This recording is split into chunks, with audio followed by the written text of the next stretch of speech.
Boa tarde a todos e todas as colegas economistas, os professores de economia, estudantes de ciências econômicas, bacharéis em economia e demais interessados que estão assistindo neste momento ou que venham a assistir no nosso canal TV Economista estas duas palestras de grande importância para o nosso desenvolvimento econômico, para a nossa economia e para a profissão do economista que amanhã completa seus 70 anos. Nós vamos tratar de dois assuntos muito grandes. O conselheiro Haroldo da Silva vai tratar sobre a indústria e o economista, a importância e papel do economista em cadeia de abastecimento será tratado pelo conselheiro Rodrigo Mariano.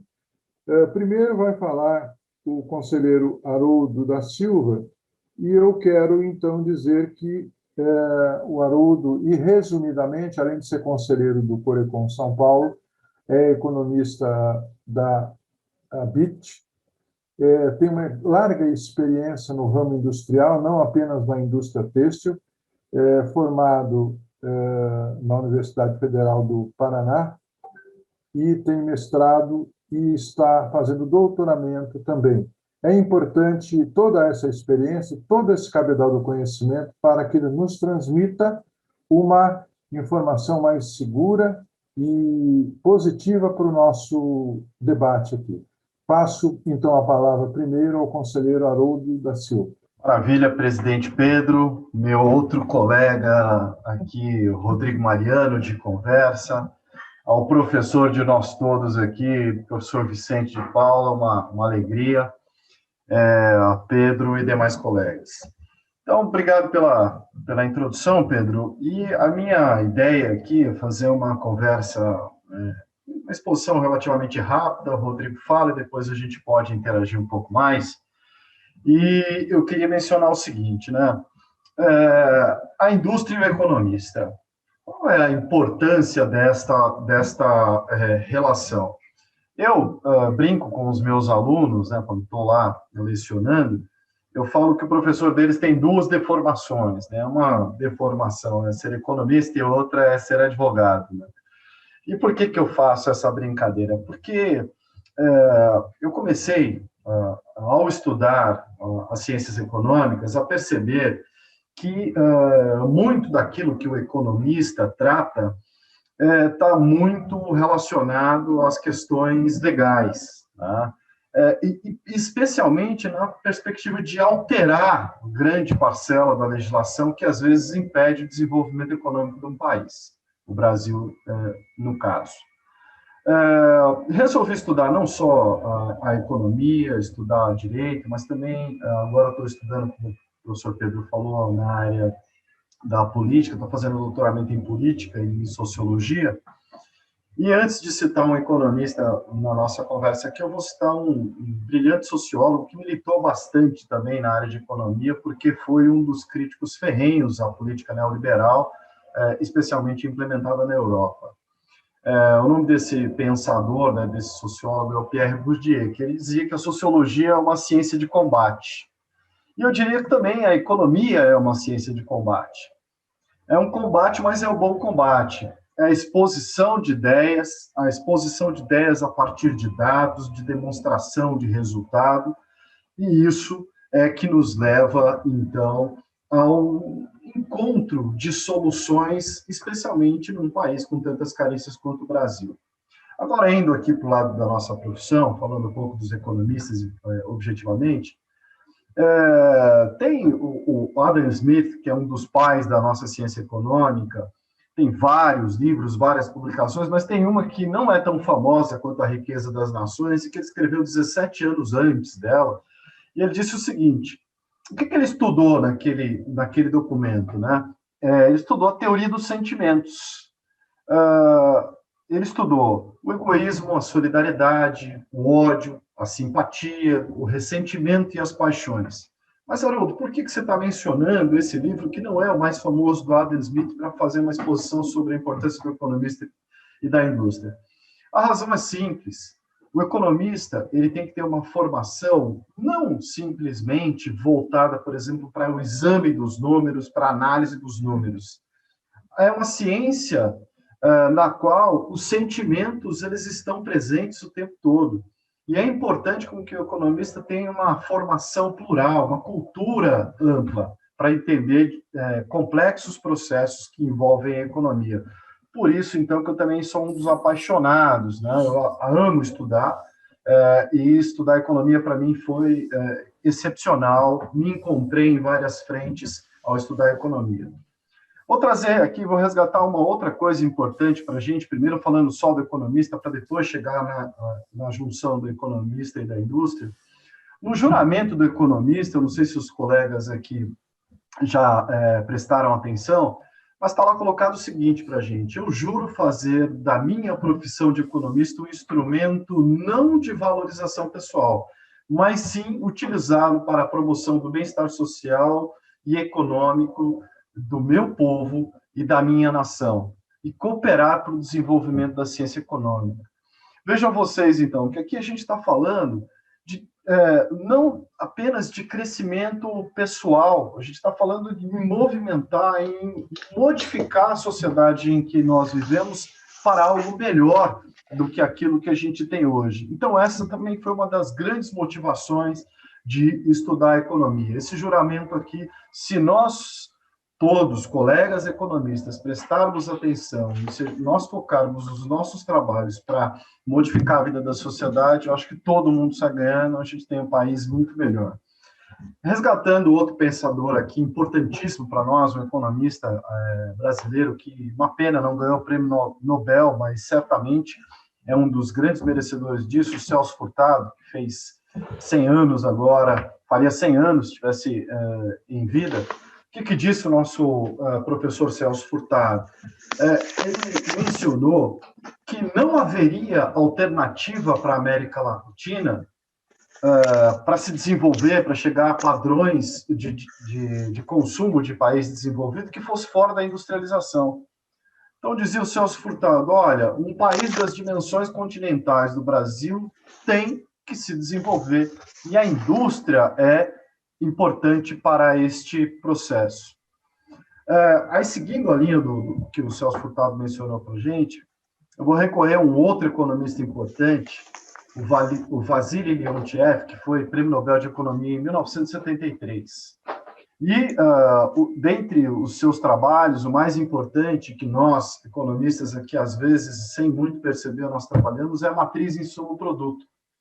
Para que serve essa matriz insumo-produto? Ela serve exatamente para verificar quais são aqueles segmentos da atividade econômica que têm maior capacidade de espraiar. A gente aprende, nas primeiras aulas de economia, que os recursos são escassos e as necessidades da sociedade são ilimitadas. Sempre que você tem algo que precisa ser atendido aquilo, você cria uma outra necessidade adicional. E, ciente dessa escassez de recursos, o Vassily Leontiev mostrou o seguinte, olha, alguns segmentos da sociedade, alguns segmentos econômicos, têm capacidade de espraiar mais riquezas, de gerar mais demandas adicionais, e a indústria é um desses segmentos. Eis aqui, então, a minha paixão de verdade de trabalhar para o desenvolvimento do país e para vários segmentos industriais. Pedro lembrou bem, o foco da minha atividade, sem dúvida nenhuma, é a indústria têxtil de confecção, mas eu também trabalho para outros segmentos da indústria, como dispositivos médicos e hospitalares, e cada um deles tem os seus méritos. Só para os senhores terem uma ideia da importância da indústria, segundo dados aqui de um levantamento feito pela CNI, a indústria hoje colabora com 11,3% do PIB nacional. Mas 49% das exportações são de produtos industrializados. 65% do que é investido em pesquisa e desenvolvimento no Brasil advém da indústria. 25% dos tributos federais são pagos pela indústria, ainda que a participação da indústria no PIB não seja desse montante. Outro aspecto importante, a cada R$1 que passa no processo industrial, acaba se gerando R$2,67 para a economia de uma forma geral. Os salários de quem trabalha na indústria e tem curso superior, eles são da ordem de R$ 7.600, enquanto do restante da economia é de 5.900. Então, a indústria, ela gera mais riqueza e distribui mais riqueza com aqueles trabalhadores que colaboram para ela. E, de outro lado, se a gente tem uma indústria que encolhe, lamentavelmente o Brasil não cresce. É isso que a gente tem assistido aí nas últimas décadas. Só para se ter uma ideia, um levantamento do Instituto de Estudos para o Desenvolvimento Industrial, que é o IED, que eu recomendo firmemente, quem não conhece, que passe a conhecer. Em 2005, a indústria brasileira detinha 2,2% do valor adicionado da economia mundial. Então, nossa colaboração lá em 2005 era 2,2% de todo o desenvolvimento da indústria mundial. Hoje, em 2020, é apenas 1,3%. Nós encolhemos a nossa participação. O Brasil não cresce há muito tempo e um dos aspectos responsáveis por este não crescimento, sem dúvida alguma, é o fraco desempenho da indústria nacional, por inúmeras razões que a gente vai poder abordar depois. Então, o que aconteceu? Nós desindustrializamos o nosso país sem ficarmos ricos. Nós estamos presos à armadilha da renda média. A China, por exemplo, ela saiu de 13,7% para 31,3% da participação na indústria mundial neste mesmo período em que o Brasil encolheu. Claro, é uma economia completamente diferente da nossa, mas isso mostra que um país em desenvolvimento buscou a indústria para inclusão social, para melhorar a vida da sua população. Nós sabemos, o Brasil não é só um país em desenvolvimento, mas é um dos países mais desiguais do mundo. E aqui o que eu estou falando é uma desigualdade no sentido aristotélico da expressão, né? Em que você tem que tratar aqueles que são iguais de forma igual e os desiguais desigualmente no tamanho dessa desigualdade. Ou seja, temos que privilegiar de uma forma ou de outra com aqueles que estão na base da pirâmide, com que eles possam alcançar patamares melhores. É isso que um país desenvolvido faz. O Brasil está muito longe disso. Haroldo, e o que o economista tem feito para isso? Por exemplo, nós temos uma medida que afere esta desigualdade, que é o coeficiente de Gini, que ele vai entre 0 e 1, sendo que, por exemplo, uma pessoa... Vamos imaginar um país hipotético que uma pessoa só detenha toda a riqueza. Então, esse coeficiente de Gini seria 1. Portanto, quanto mais perto de 0, a gente tem aí um país em que a distribuição de riqueza é mais igualitária. A gente tem o seguinte, o Brasil tem o coeficiente de Gini é de 0,54. Nos Estados Unidos, um pouco melhor, é 0,40. E na Noruega é 0,27. Ou seja, a gente tem um longo caminho para melhorar a distribuição de riqueza no nosso país e, com isso, gerar desenvolvimento. E o papel do economista nós vimos agora na nossa fala que trata do juramento do economista, buscar o bem-estar social da nação e, portanto, sem dúvida alguma, nós temos muita coisa para fazer. Uma outra coisa que o economista coloca, que é importante dizer, aqui amparado num outro economista, nós temos o que a gente chama de índice de miséria, que foi o economista Okun que criou esse índice. E o que ele é? Ele trata da soma de inflação mais a taxa de desemprego. Então, a miséria de uma sociedade qual maior? Quanto mais inflação e mais desemprego. E aí eu fiz um cálculo rápido aqui para a gente ver em que momento nós estamos hoje, né? Por que é importante com que os economistas possam atuar para essa sociedade ser modificada. Em 2018, essa taxa de miséria era de 15,3, que é a soma de 3,7 de inflação e 11 de desemprego. E vale dizer, em 2018 a gente já tinha passado por inúmeras crises aí. Hoje, essa taxa de miséria é de 23,7%. A gente tem um IPCA anualizado de quase 9%, mais 14% de taxa de desemprego.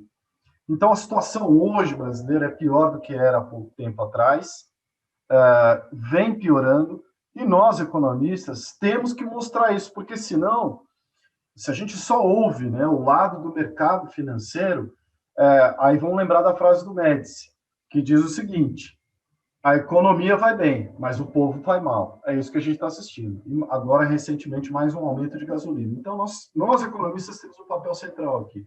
E já encaminhando aqui para passar daqui a pouquinho a fala para o Rodrigo e para a Fernanda, que já está aqui conosco, o Thomas Piketty, no livro dele, no último livro, que é o Capital e Ideologia, que tem quase 1000 páginas, ele deixa uma coisa bastante clara, né? Ele afirma que a desigualdade ela é ideológica e política, ela não é econômica ou técnica.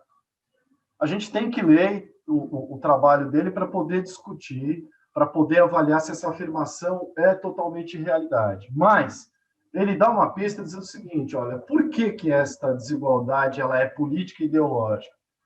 Porque existe na sociedade um rol de pessoas que conseguem interferir no sistema jurídico, no sistema tributário, no sistema educacional e no sistema político, e acaba perpetuando essa desigualdade da forma como que é, da forma como que a gente assiste. E ele não tá tratando aqui da questão brasileira, ele trata da questão mundial. Ele fala que nós estamos passando por um período de alta concentração de renda no mundo e que isso não vai acabar bem. Então, vale frisar isso aí. Eis a importância nossa, como economista, não só de enxergar, de sugerir alterações, de influenciar os formuladores de política pública, mas de mensurar qual que é o caminho que estamos seguindo. E nós, economistas, temos essa capacidade. Recentemente, o André Lara Rezende, que foi um dos pais do Plano Real, está trazendo aqui para nós, está transformando os pensamentos dominantes com a teoria monetária moderna. Há pouco tempo atrás, imaginava-se que a impressão de recursos, né, a impressão de dinheiro, resultaria necessariamente, inadvertidamente, em inflação. E está claro que isso não é verdade absoluta. Os Estados Unidos, na crise de 2008 e 2009, multiplicou a base monetária por inúmeras vezes e não necessariamente tem uma inflação tão grande quanto os livros-textos queriam dizer. Eu estou querendo dizer com isso, nós, economistas, temos uma ciência importante e que ela pode ser transformadora e reduzirmos aí assimetrias. E já acabando aqui, Rodrigo e Fernanda, eu, como economista que estou trabalhando na área industrial, o grande problema desse processo todo que a gente vem seguindo de desindustrialização, a despeito de alguns períodos em que os governos tenham feito algum tipo de política industrial, dita política industrial, ela veio mais num processo compensatório do que estimulando de verdade a indústria. Só para vocês terem uma noção, o custo Brasil foi medido pelo Boston Consulting Group, junto com o Movimento Brasil Competitivo, que a gente trabalha ativamente por meio da Associação Brasileira da Indústria Têxtil nesse processo, e outras indústrias também, o pessoal da ABIMO também trabalha nisso, o pessoal da CNI e outras instituições. 1,5 trilhão de custos a mais o empresário brasileiro tem se comparado à média da OCDE. Essa bola de ferro colocada no pé do industrial e do empresário brasileiro é que é o grande dificultador do desenvolvimento nacional e de nós alcançarmos de verdade um lugar de protagonismo no cenário internacional e na indústria. Rodrigo, eu já passando para você, eu tenho vários exemplos de trabalhos meus práticos ajudando a transformar, então, a melhorar o ambiente para a indústria e, ao mesmo tempo, também melhorar o ambiente para a população. Vou dar um exemplo só, aí depois, se tivermos tempo, a gente trata de outros. Alguns anos atrás, fui contratado por um escritório de advocacia para fazer um trabalho para mostrar o seguinte: olha, a gente tem uma injustiça tributária. E qual era a injustiça tributária? Os tanquinhos de lavar roupa, aqueles de plástico, que as pessoas que têm menor renda, mas quem tem renda superior também tem, mas Quem não tem renda para comprar uma máquina de lavar de 15 quilos de capacidade, acaba comprando um tanquinho daquele lá. E a máquina de lavar foi uma coisa transformadora, libertadora. A mulher conseguiu se inserir mais ainda no mercado de trabalho a partir da ajuda das máquinas. Já tem economista que fez trabalho em relação a isso. E qual foi o resultado? Foi mostrar para a Receita Federal do Brasil que a forma de tributar em IPI, Imposto de Produto Industrializado, os tanquinhos, sendo muito mais elevada a alíquota do que ela era para as máquinas de lavar de 15 quilos, por exemplo, aquilo causava problemas enormes, não só para a cadeia produtiva, mas também para quem tinha uma menor renda para ter acesso a um produto como esse. A gente conseguiu vencer essa batalha e eu me senti muito honrado em observar que o preço do produto, ao final, conseguiu ser reduzido e gente que não teria acesso a ele passou a ter a partir do trabalho do economista. Isso foi em nível nacional. Então, esse é só um exemplo da capacidade transformadora que nós, economistas, conseguimos ter. O exemplo foi simples, mas foi só para sublinhar esta nossa possibilidade de transformação da sociedade. É isso, eu passo aí a palavra aos colegas organizadores aí, Fernanda, Rodrigo e Pedro. Muito obrigado. Bom, prazer estar aqui com vocês, uma honra escutar essas observações tão importantes, né? Tão bem colocadas e pertinentes, mostrando aí o cenário quão complexo ele é, né? No segmento industrial, e qual é o papel do economista aí para trazer à luz questões que são fundamentais para o desenvolvimento de uma empresa.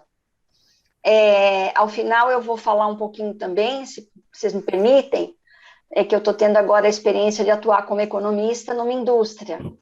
Então, eu gostaria de acrescentar algumas considerações também. Mas, no momento, eu vou passar a palavra ao palestrante, Rodrigo Mariano. Boa noite, Rodrigo. Boa noite, Fernanda.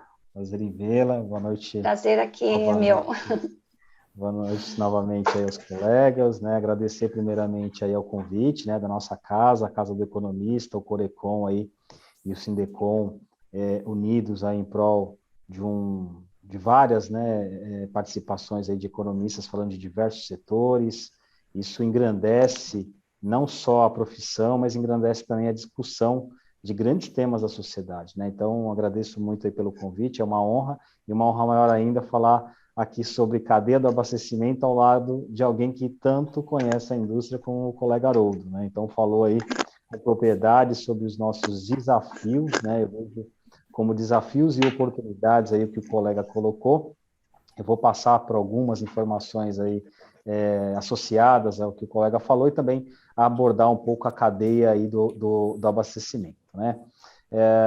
Bom, o que eu trago hoje aqui, acho que começando aí, não preparei uma apresentação, mas eu fiz aqui um racional um pouco similar aí ao que o colega Haroldo fez, né? Eu citaria de início aqui, não preparei com tantas diversidades, tá, de pensadores, Haroldo, você foi mais amplo aí, muito enriquecedor, mas eu traria aí para a discussão dessa semana do economista, do mês do economista que nós estamos aqui comemorando, a passagem especificamente de Keynes, né, dizendo que a profissão do economista exige dele diversas faculdades, né, que são ali necessárias para a condução com propriedade, né, diga-se de passagem, nossa profissão, ou seja, somos, de certa forma, economistas, mas compartilhando conhecimentos da matemática, da história, né, um pouco de estadista, um pouco de filósofo, nós temos essa incumbência aí enquanto economistas, e acho que caminhando para o mundo atual, nós temos ainda outros desenvolvimentos aí de algumas faculdades adicionais, né? Somos, de certa forma, também psicólogos, né? Somos sociólogos, somos entendedores das leis, né? É importante, como o Haroldo colocou, o entendimento das leis para que o economista possa apoiar muito mais o legislativo. Então, assim, a gente tem um papel muito importante dentro da sociedade brasileira, né? E um papel muito importante, principalmente na formulação das leis, né? Muito mais do que olhar ali o economista na parte executiva, nós temos também uma participação fundamental, né, e farei alguns exemplos aqui no final, de ações efetivas do economista em prol do legislativo, né, que é ali onde nós podemos atuar, talvez de maneira ainda com mais propriedade. Então, dito isso, né, dessa nossa importância dentro aí do contexto econômico-social, eu queria passar um pouquinho aqui pela minha escolha, né? Escolha como economista sendo a minha profissão. Então, isso veio lá, final da década de 90, tá? Foi onde eu decidi ser economista, ali, anos de 1999, né? Especificamente foi o ano que eu tomei a decisão de fazer economia como meu curso de faculdade, e vinha fazer o curso de faculdade no ano de 2002 a 2006, né, no Mackenzie. Mas foi em 99, por uma série de questões aí relacionadas ao momento econômico que atravessávamos ali, né? Crises cambiais, enfim, vínhamos de um histórico aí de crises no mundo asiático, e aquilo tudo me fascinava, né? Os noticiários do jornal, sempre gostei muito de ler, e os noticiários do jornal me fascinavam, aquelas discussões que envolvia tanto política quanto economia, né? Então, aquilo me motivou a conhecer um pouco mais da profissão, e não tive dúvidas, né, no momento da escolha, de fato, de fazer a inscrição. Já fui ali diretamente ao curso de Ciências Econômicas, pesquisei um pouco mais, mas escolhi esse curso, e dali para frente toda a minha vida se discorreu em torno da economia, em torno de buscar apoiar aí o desenvolvimento econômico, seja das empresas, seja de algum setor específico, né? Então, a profissão, de fato, é uma profissão que hoje me agrada muito. Eu sou, assim, um amante, de fato, da economia, né? E tive aí a grata oportunidade de me desenvolver dentro de alguns setores, né? E como a palestra de hoje, aí, tendo passagem lá no início, no setor industrial, depois lá como estagiário, né, na FEComércio, onde tive o privilégio aí de ter como minha superior imediata Fernanda de la Rosa, nossa moderadora de hoje. Foi ali a pessoa com quem eu iniciei minha carreira, de fato, como economista no setor do comércio, né? Isso me deixa muito, muito orgulhoso de estar aqui hoje fazendo a palestra e tendo aqui a Fernanda como moderadora. Então, eu vejo que o economista tem essa importância dentro da sociedade, né? E o tema de hoje, aí, falando da indústria, a indústria é um setor muito importante dentro da economia brasileira, né? Já teve uma participação maior no PIB brasileiro, mas é um setor fundamental. E fundamental porque é um dos setores que tem uma participação no emprego, né, expressivo, né? O setor industrial aí, do que diz respeito ao emprego formal, ele tem aí aproximadamente 7 milhões, né, de pessoas empregadas, isso diretamente, né? A gente sabe aí que tem empregos indiretos gerados aí pela cadeia da indústria, mas é um setor expressivo, né? Quando a gente olha aí para os demais setores, serviços, obviamente, tem uma participação muito maior, mas dentro dos registros em carteiras aí, a participação da indústria é algo muito expressivo, né? E a cadeia do abastecimento, que envolve aí o setor principalmente de alimentos, que é o que eu abordarei um pouco mais no dia de hoje, ele tem uma participação muito importante dentro da indústria como um todo. Então, quando a gente olha só a indústria de alimentos e bebidas, né, dentro desses 7,8 milhões de empregos, ela tem uma participação de 2 milhões de pessoas. Então, 2 milhões de pessoas dessas 7,8 da indústria estão na indústria especificamente de alimentos e bebidas. E isso demonstra, então, a pujança do setor, né, de alimentos e bebidas também dentro da economia brasileira, né? E especificamente, acho que é importante a gente abordar, que nesse período de pandemia, né, a cadeia do abastecimento ela foi muito importante, né? A manutenção do trabalho da indústria, a manutenção ali dos supermercados em específico, nesse contexto da cadeia do abastecimento de alimentos e bebidas, foi muito importante para a continuidade, né, das nossas atividades, mesmo que em home office, né? Então, tivemos aí um período, principalmente ali em março, abril, maio, e até um pouco de junho de 2020, onde diversos setores da atividade econômica estavam paralisados, né, o comércio, né, e está aqui a Fernanda, que depois, né, que é uma entendedora, muita experiência na área do comércio geral, o comércio foi muito afetado, as lojas de shopping centers todas fechadas, o vestuário com quedas abruptas, né, nas suas receitas e nas vendas. Então, ali, o único comércio que ficou ali, de fato, aberto nesses meses, né, de abril, maio e junho, principalmente de 2020, foi o setor de supermercados, sendo ali um dos elos da cadeia do abastecimento de alimentos e bebidas, né? E a participação do economista nesse sentido, como o Haroldo colocou de exemplo, foi fundamental, né? Nós, né, os economistas aqui da entidade, por exemplo, a qual eu represento, que é a Associação Paulista de Supermercados, junto com a Associação Brasileira de Supermercados, atuou fortemente junto a legisladores, junto ao executivo, seja municipal, estadual e federal, demonstrando a importância não só do comércio, não só dos supermercados, mas da cadeia do abastecimento que envolve a indústria e a agropecuária em todo esse processo de abastecimento. Então, não bastava naquele momento um fechamento, por exemplo, de um supermercados mediante ali a um momento mais grave, e sim outras medidas que pudessem corroborar com o momento que vivíamos, né? Mas o fechamento, ele impacta em toda a cadeia. Então, o fechamento amanhã, ele é algo que você não consegue não impactar a cadeia do abastecimento, dado que o produtor de alface e tomate participa de toda essa cadeia. Então, o impacto, né, que nós verificamos aqui na economia de fechamento de alguns setores essenciais trariam mais danos ainda, não só a um segmento específico, mas sim a toda a cadeia do abastecimento, principalmente a cadeia da indústria e a cadeia da agropecuária.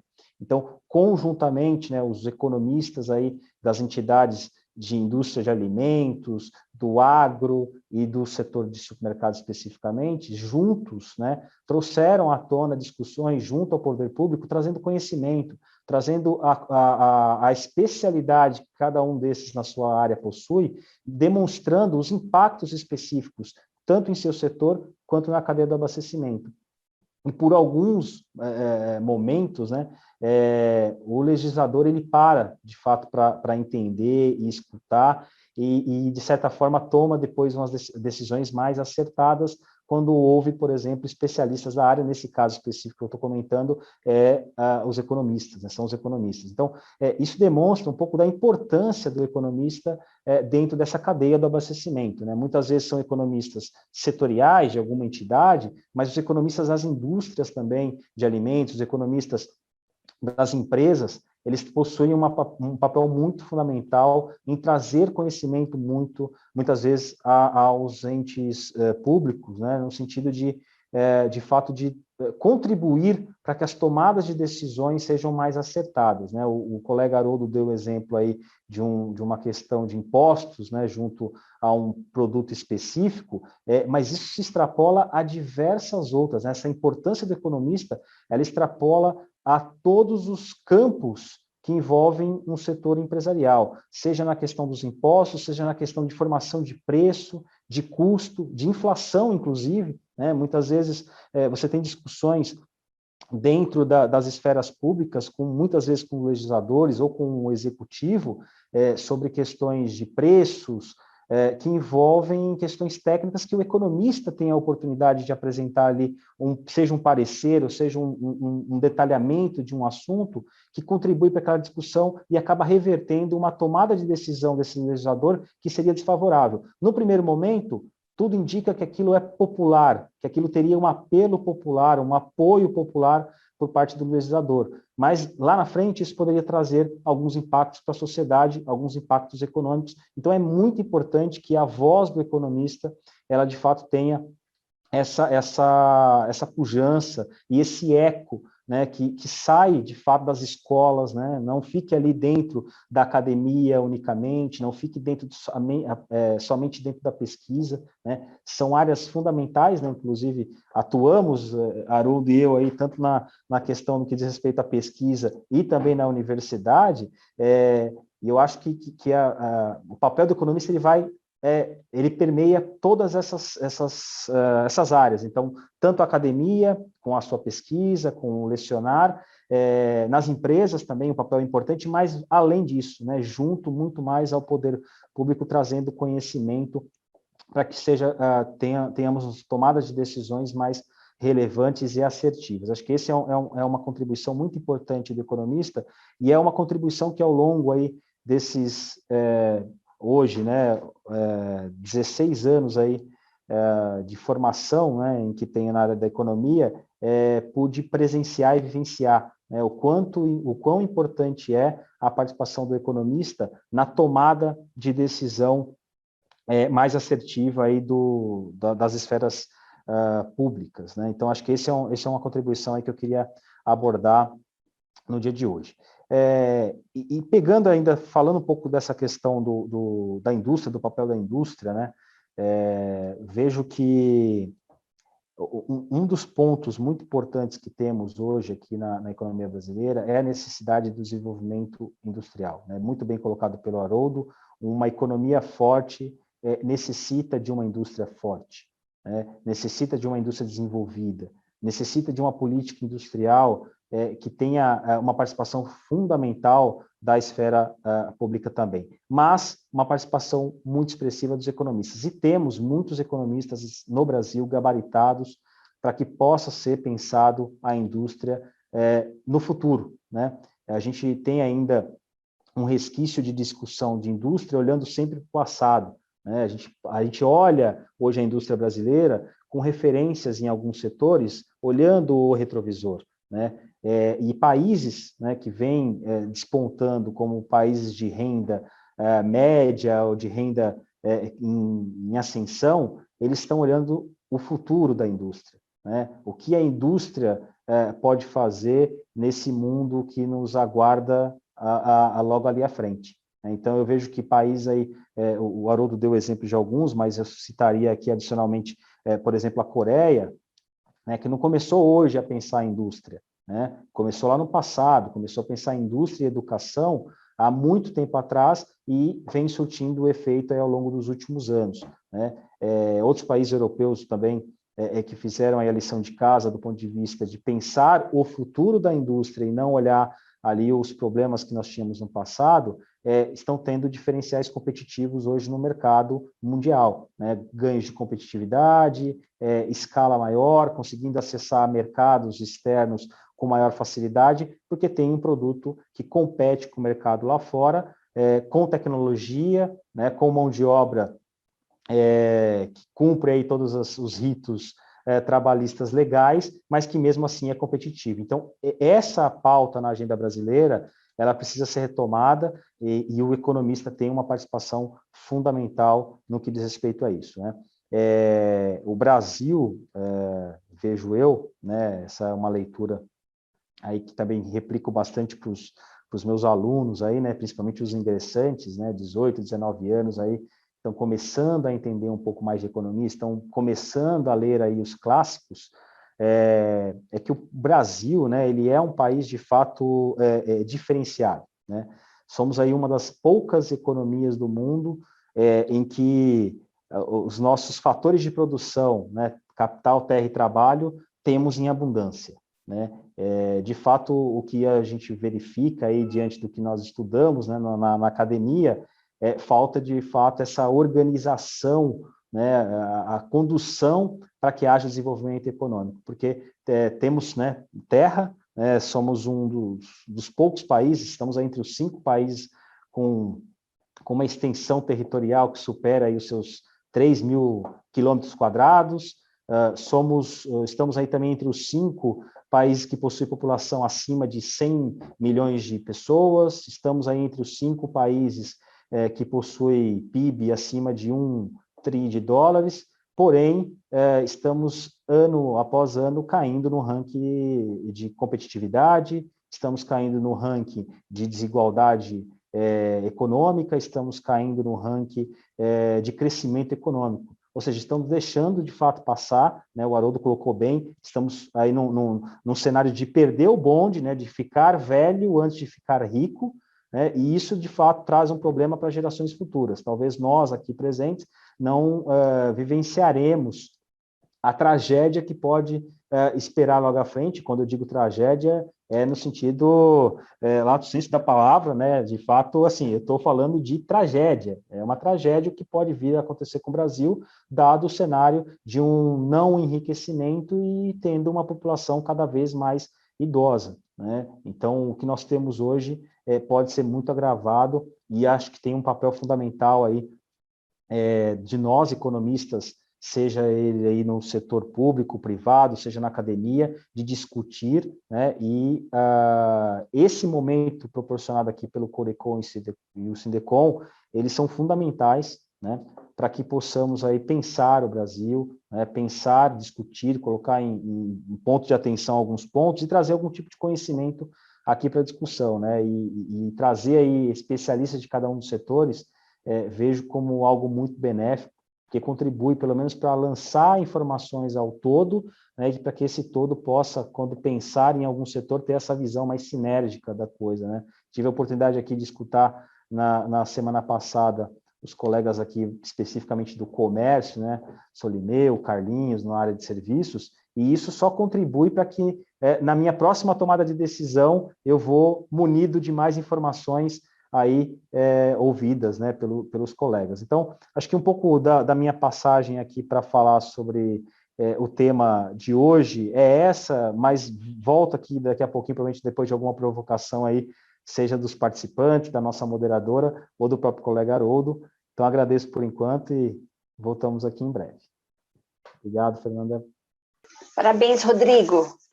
Muito bem colocado, vários aspectos, né, relacionados à importância do desenvolvimento, a importância do economista participar desses processos, orientar esses processos, e obrigada pelos seus comentários sobre a nossa convivência de trabalho. Para mim também foi muito gratificante, né, trabalhar contigo, perceber a sua rápida ascensão, desenvolvimento.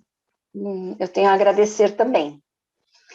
Bom, na questão do economista, né, eu queria só acrescentar, porque realmente eu tive uma experiência aí de mais de 20 anos na área de comércio e, sem dúvida, é uma área muito sensível, é uma área muito frágil, que sente rapidamente os impactos da economia e de problemas como esse que nós estamos vivendo agora, que é um problema mundial de pandemia.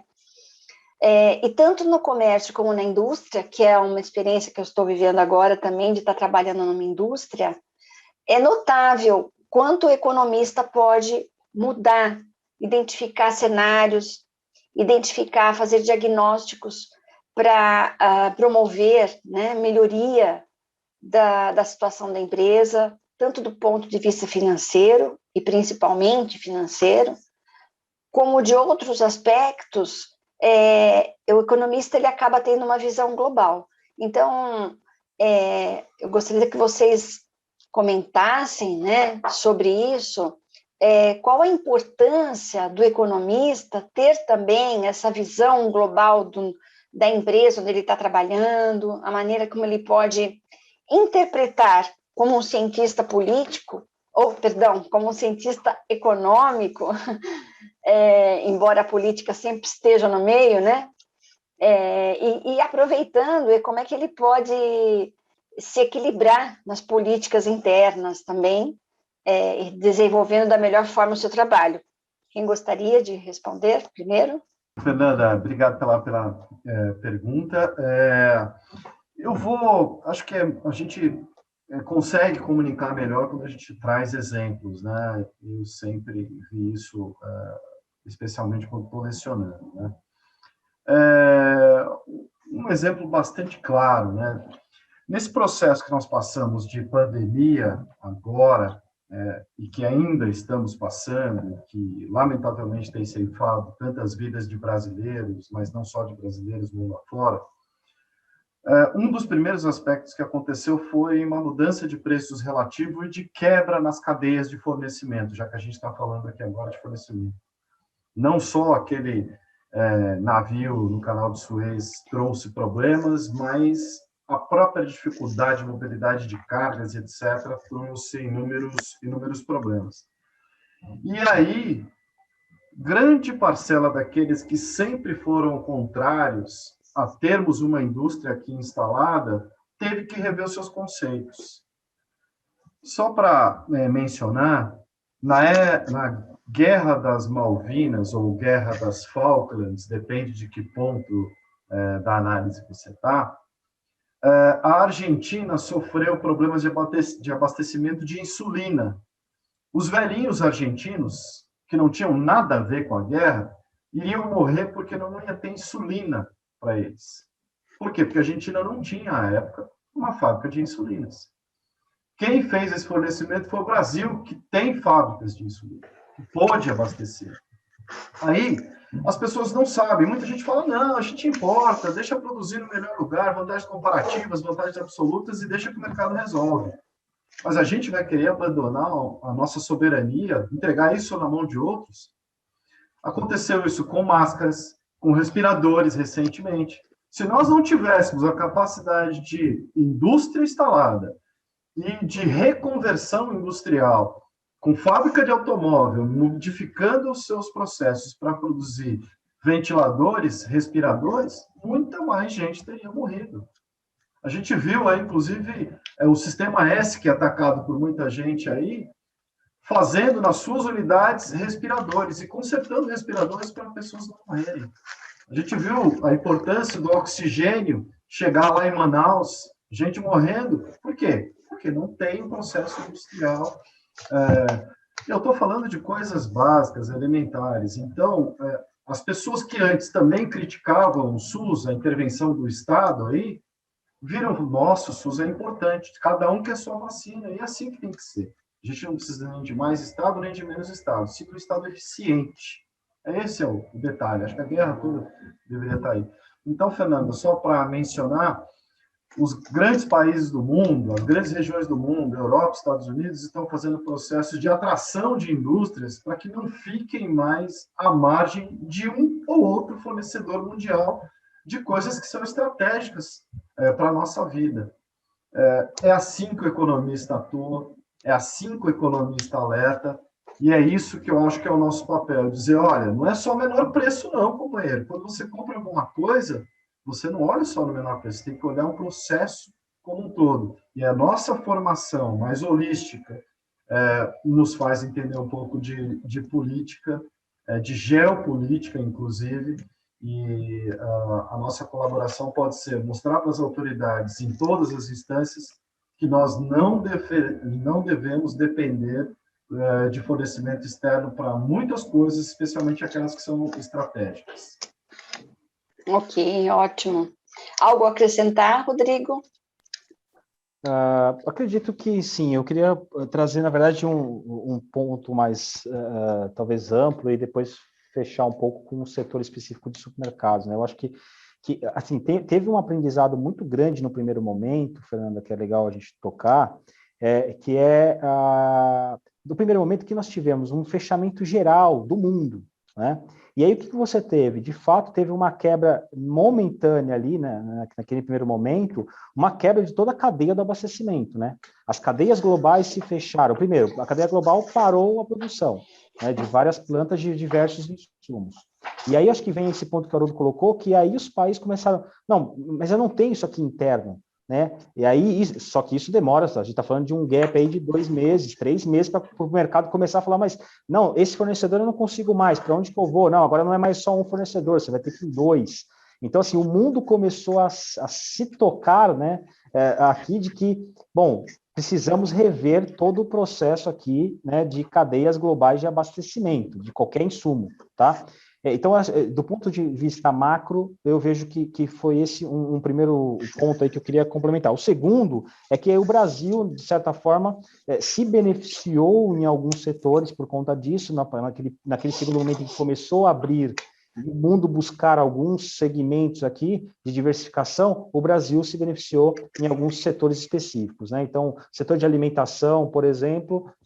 E aí, quando eu falo de alimentação, não a ver com supermercados, mas a venda de alimentos para o mundo, o Brasil foi favorecido nesse sentido de que os países tiveram mais olhos para nós, né?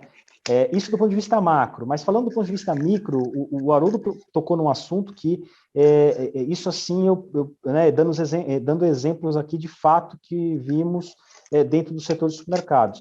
Houve uma maior diversificação, por exemplo, da quantidade de fornecedores abastecendo os supermercados de um mesmo produto.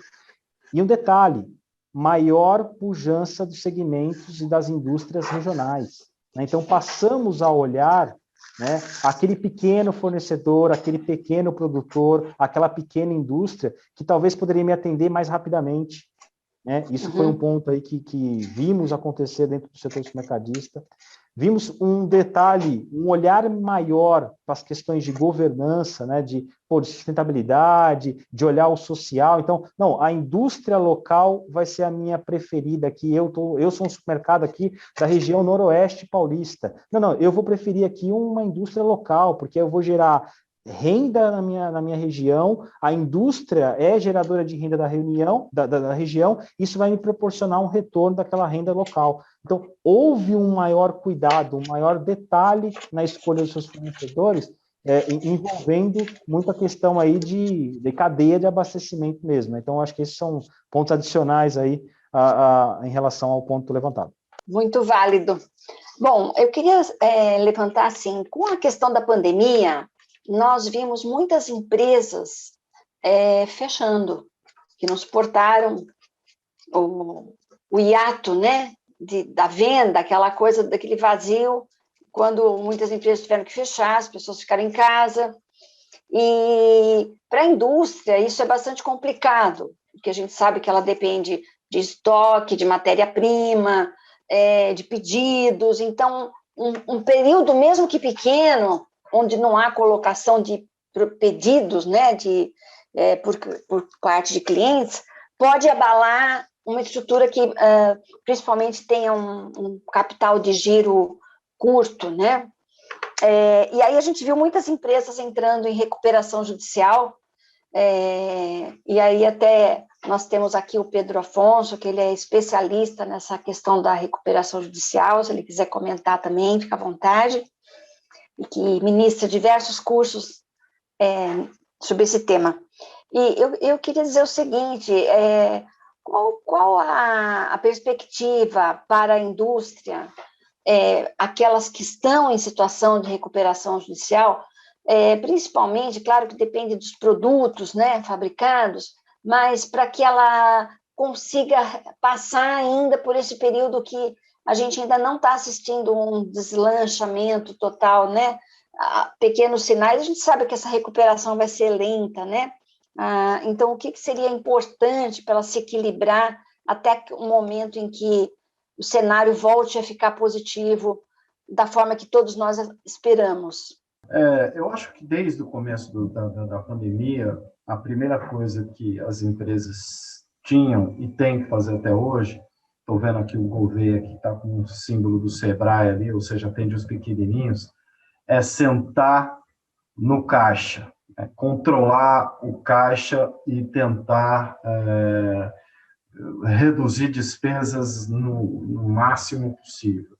Quando você está no processo de recuperação judicial, vale mencionar, a legislação evoluiu muito, né? Desde o início da primeira versão que nós tínhamos da lei de falências, né? Agora é falências e recuperação judicial, e eu diria que ficou mais ameno o caminho do empresário para enfrentar um momento de tanta dificuldade como essa.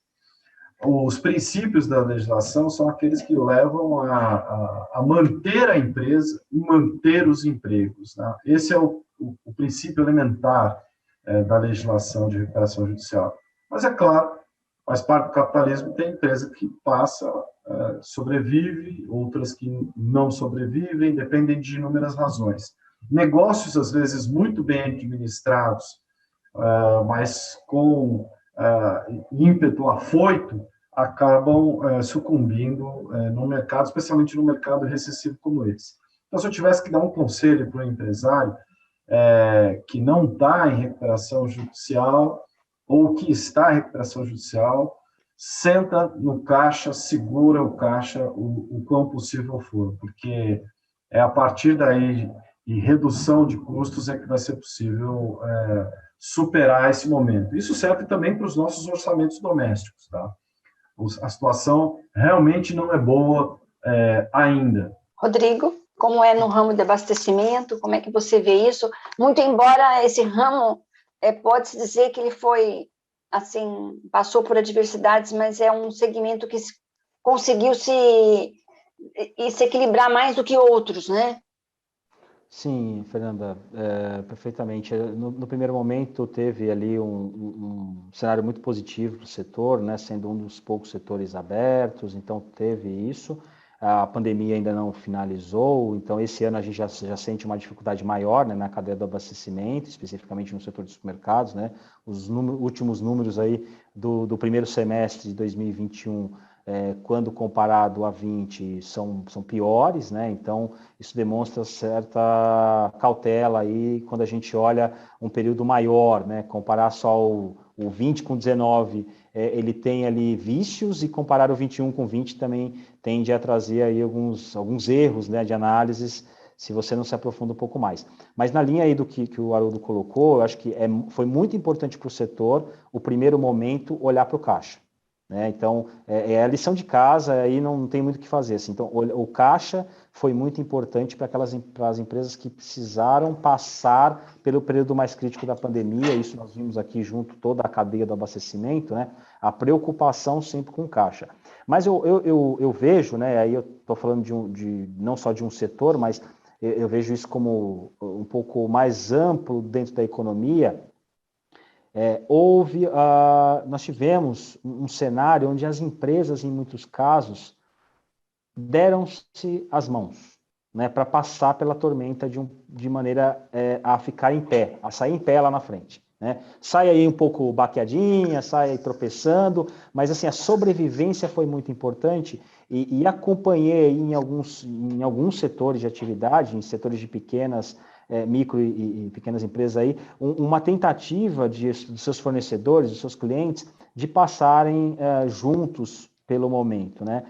E isso também veio algumas leis aí, IMPs, que possibilitaram também isso, né? Obviamente, algumas sem fundamentos, algumas que não tiveram sucesso, como a do crédito, que até hoje tem empresas aí tentando a busca de crédito para tentar passar aí pela tormenta, e já se passam aí muito tempo buscando isso, é difícil, né? Mas teve outras que tiveram aí um comportamento de buscar amenizar principalmente o setor de serviços, o setor de eventos, que foram muito prejudicados, né? Mas no setor específico de supermercados, de fato, o primeiro semestre de 2020 foi um pouco mais favorável, porque você conseguiu ficar aberto e abastecer a população, então isso fez uma geração de caixa, mas a importância de você estar dentro do caixa. E queria citar só mais 2 itens, rapidamente, que é a importância do papel de associações, entidades, né? O próprio SEBRAE, as associações de classe, tiveram um papel muito importante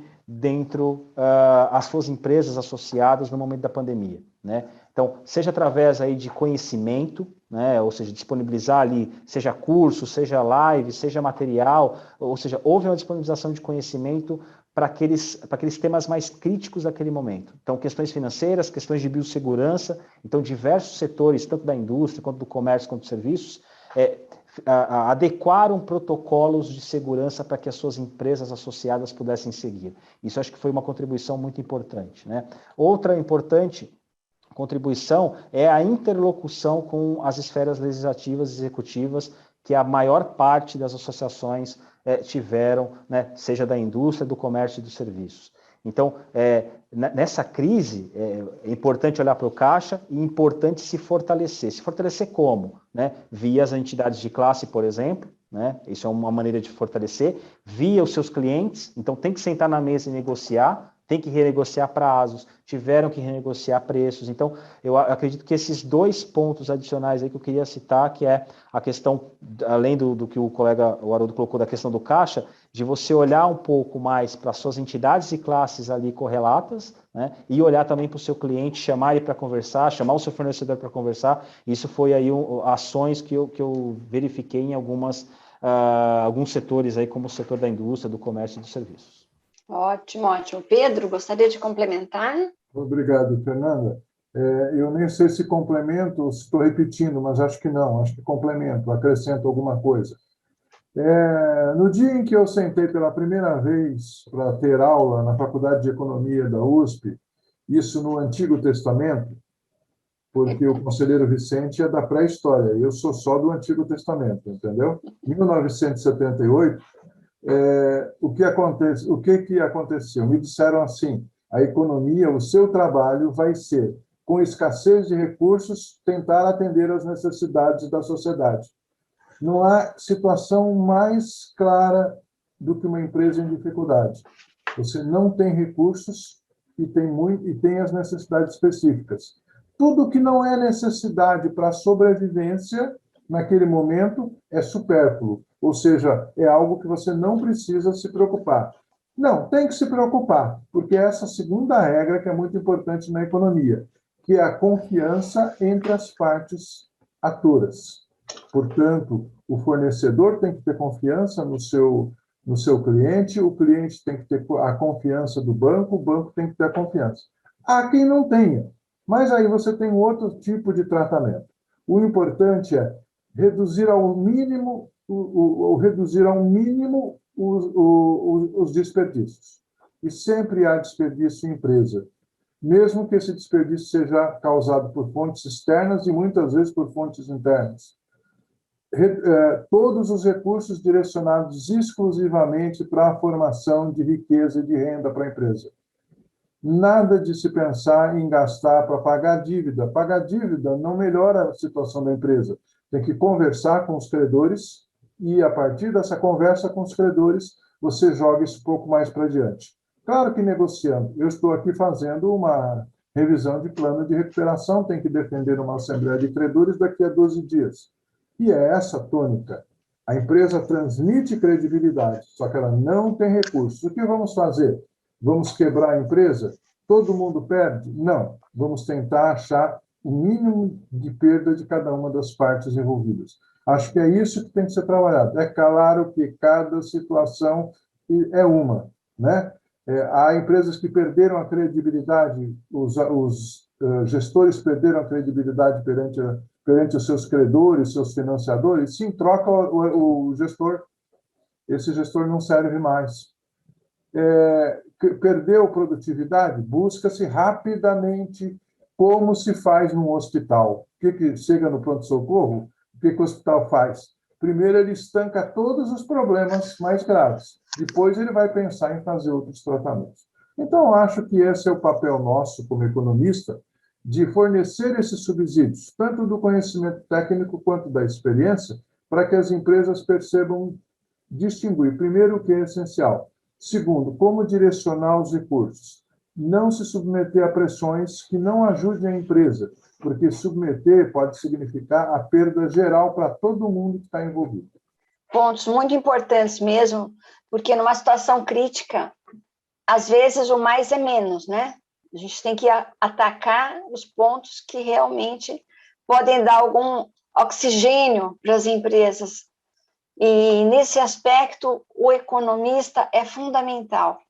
Então, como economista, eu posso dizer que sou muito feliz com a profissão que tenho, muito realizada, e incentivo as pessoas que busquem informações sobre os diversos campos que o economista pode atuar.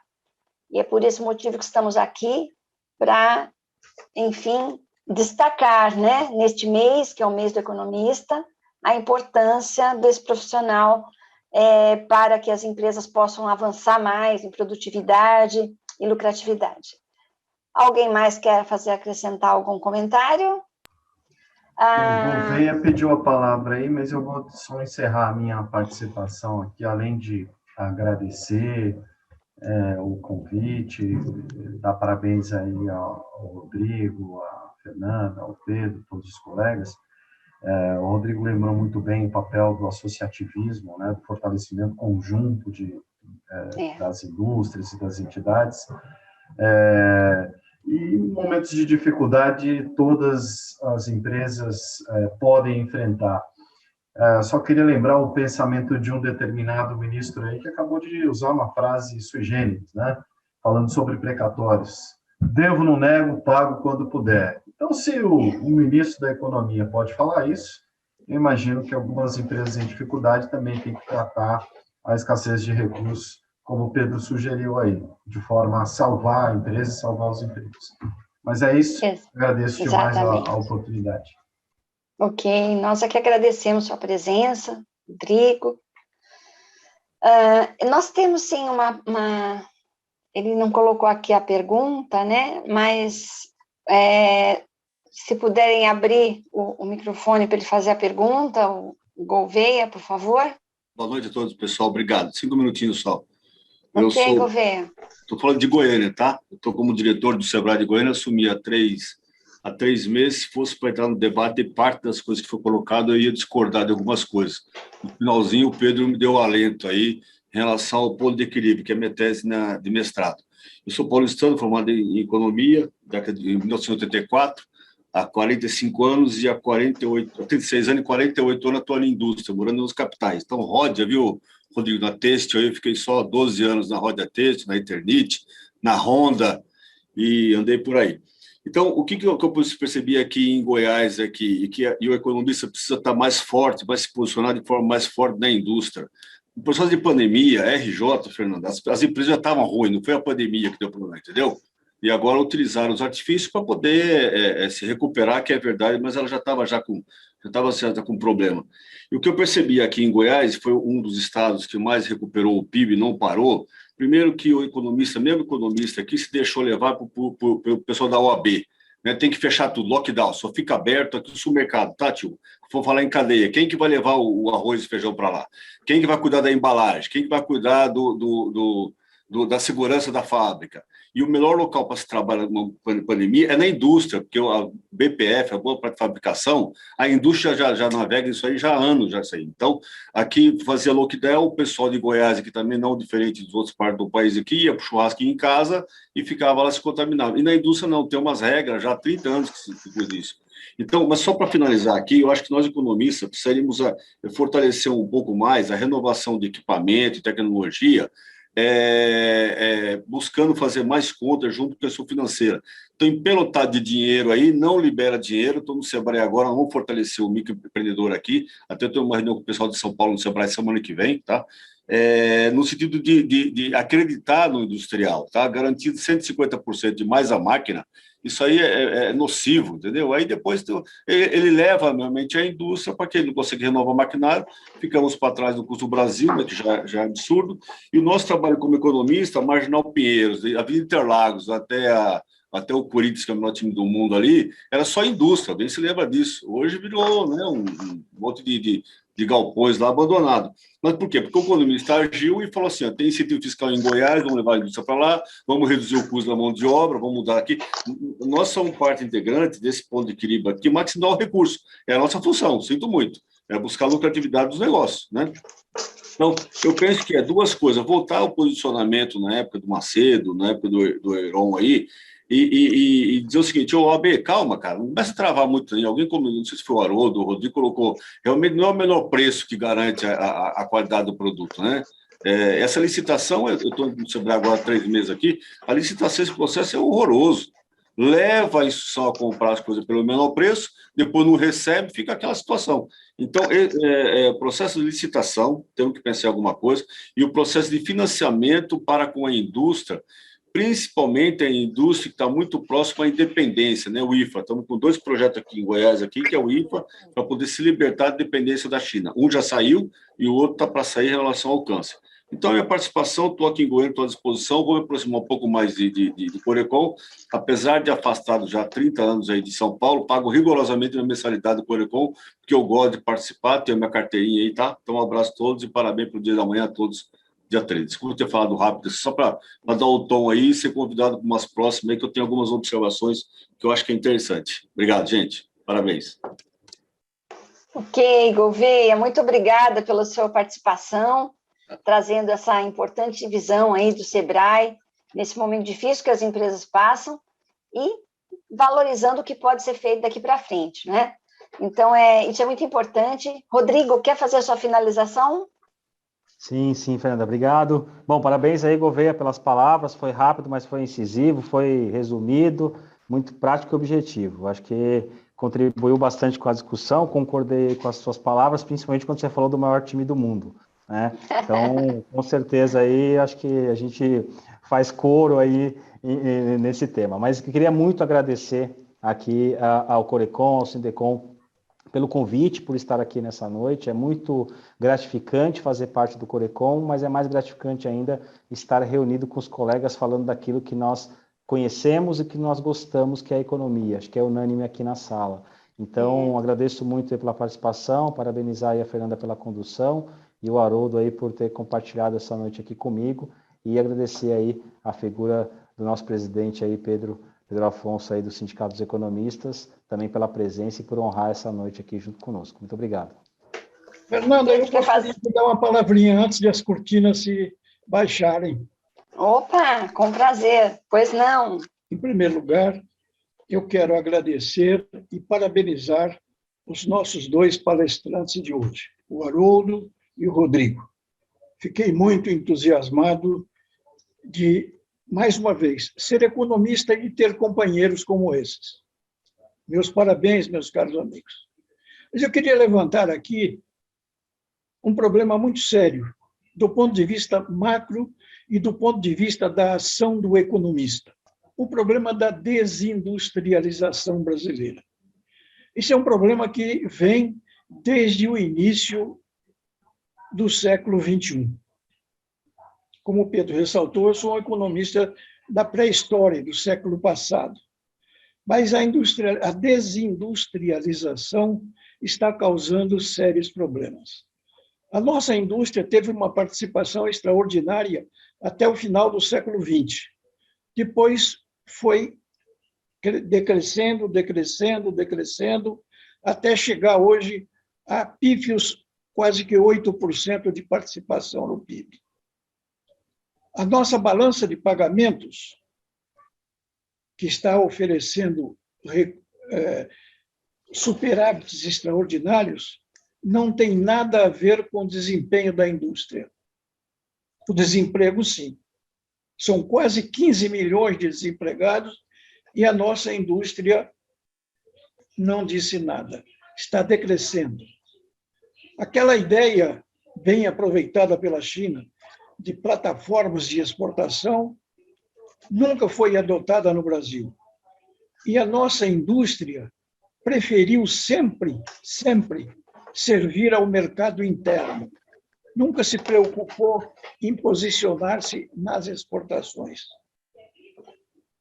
Nós não nos abrimos para o mundo em termos industriais. Era isso que eu gostaria de lembrar aos nossos brilhantes palestrantes. Muito importante lembrar disso, Vicente. Acho que a indústria ela vive um processo de bastante competitividade, tanto na questão de matéria-prima como produtos acabados. Então, é um desafio que ele já vem, né? Já vem lá de trás por questões econômicas, o dólar alto, e muitas coisas que vão ocorrendo, né? E que acabam criando problemas de insumos caros, né? De indústria. Mas esse é um quadro e um debate que daria um novo encontro nosso, não é? Para falar da desindustrialização, para falar como que as indústrias estão, enfim, merece uma outra live. Na verdade, o Sérgio aqui concordou comigo e esse é um ponto muito importante. Então, caso os colegas concordem, nós vamos aí nos organizar para um debate mais profundo sobre a questão da desindustrialização, que afeta a economia e também o emprego, né? As questões relacionadas a aspectos sociais. Mas, e por falta de tempo, nós também não vamos conseguir prosseguir, mas, Vicente, está anotado aqui para a gente bater um novo papo numa outra Vamos convocar esses dois especialistas que falaram hoje. Conhecem muito bem o problema, então vamos debater com eles. Perfeito, acho que é um debate que vai ser muito rico também. Vamos organizar. Concordam? Tá ok. Bom, então vamos encerrar agradecendo por mais essa live do Corecon, que está sendo realizado por conta do mês do economista. E esse vídeo vai ficar no site e poderá ser revisto futuramente. Eu agradeço a oportunidade de estar com vocês e aprender mais e mediar com os palestrantes, que são pessoas muito queridas e muito competentes também. Pedro, eu agradeço a sua presença também aqui. Você gostaria de falar alguma palavra de encerramento? Só lembrando, Fernanda, que esse assunto da desindustrialização vai ser tratado no Congresso Brasileiro de Economia por vários especialistas. Então, também eles vão poder contribuir conosco entre os dias 8 e 10 de setembro.